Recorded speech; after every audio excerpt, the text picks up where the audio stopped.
మనకు కష్టం వచ్చినప్పుడు ఆయన నిజంగా నా గురించి ఆలోచిస్తున్నాడా అని ఆలోచిస్తున్నాం.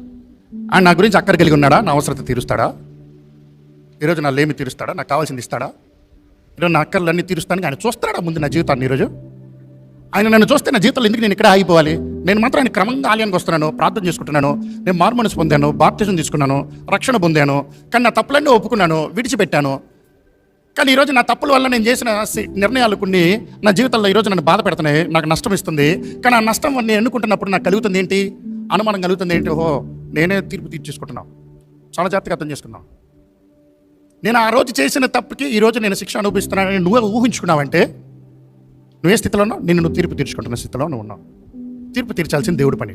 కానీ ఇక్కడ దేవుడు ఏం చెప్తున్నాడంటే, నీ బాధలు ఉన్నప్పుడు, నీకు ఒక నింద కలుగుతున్నప్పుడు, నీకు ఒక వేదన కలుగుతున్నప్పుడు, నువ్వు ముందుకు అడుగు వేయలేని స్థితి ఉన్నప్పుడు, ఒక నిర్ణయం చేయలేని స్థితిలో ఉన్నప్పుడు, ఒక ఆశీర్వాదం కనిపించలేని స్థానం మిగిలిపోయినప్పుడు, దేవుడు ఇక్కడ చెప్పే మాట చాలా స్పష్టంగా ఉంది. వారు యావత్ బాధలో ఆయన బాధ నొందెను.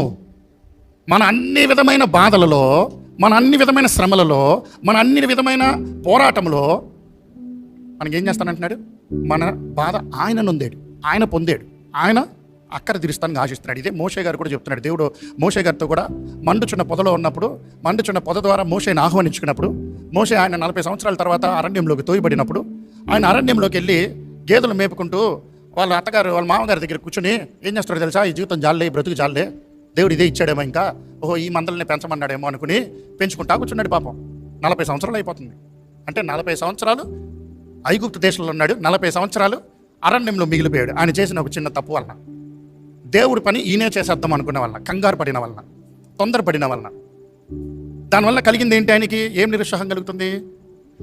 దేవుడు ఆ మండుచున్న పొదతో ఒక్కరోజు వచ్చాడా, లేకపోతే ఎన్నో రోజుల నుండి మాట్లాడుతున్నాడా? ఈయన దృష్టి ఆ మండుచున్న పొద మీదకి వెళ్తానికి సమయం పట్టింది.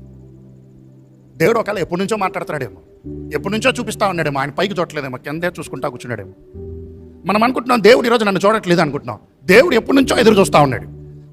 ఆయన మండుచున్న పొదతో మోషేని ఆహ్వానించుకున్న తర్వాత ఆయన ఇచ్చిన మాట కూడా ఇక్కడ చాలా స్పష్టంగా ఉంది. సంఖ్యాకాండంలో 3వ అధ్యాయం, నిర్గమకాండంలో 3వ అధ్యాయం 7-8 వచనంలో ఒకసారి చదువుదాం. మరియు యెహోవా ఇట్లా నేను, నిర్గమకాండము 3వ అధ్యాయం 7-8 వచనంలో, మరియు యెహోవా ఇట్లా నేను ఐగుప్తులోనున్న నా ప్రజల బాధను నిశ్చయముగా చూచితిని. ఏమంటున్నాడు? నేను ఐగుప్తులో నుండి ఉన్న నా ప్రజల బాధను నిశ్చయముగా చూచితిని. పనుల్లో తమను కనిపెట్టు వారిని బట్టి. చాలా జాగ్రత్తగా అర్థం చేసుకుందాం. ఐగుప్తులో ఉన్నది ఆ రోజు ఉన్న వాళ్ళు వేరు, ఈ రోజు మేము కాదు కదండి అంటారా? మేమే ఐగుప్తులు లేం కదండి అంటారా? ఐగుప్తులు లేమండి మేము.